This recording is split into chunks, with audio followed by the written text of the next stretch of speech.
తులారాశి వాళ్ళ గురించి కూడా చాలామంది నిజంగానే అంటే కొంచెం కన్స్ట్రక్టివ్గా రాసినటువంటి చాలా పుస్తకాల్లో కూడా వాళ్ళు they are very smart people, they knows how to create their own happiness. అంటే వాళ్ళకి నచ్చితే ఒక రకంగా, నచ్చకపోతే ఒక రకంగా ఉంటారు.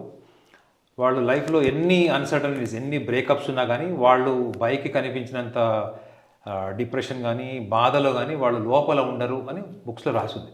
ఓకే. అంటే వాళ్ళు బయట ప్రపంచానికి బ్రేకప్ అయితే బాధగా అనిపిస్తుంది, కానీ వాళ్ళు లోపల ఎలా ఉంటారు వాళ్ళు అన్నప్పుడు వాళ్ళకంటూ వాళ్ళు ఏదో ఒక యాక్టివిటీ క్రియేట్ చేసుకుంటారు, బాగా నటిస్తారు.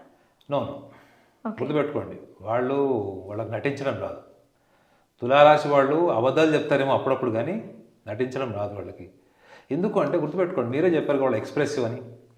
మోస్ట్ ఎక్స్ప్రెసివ్ రాశి అది.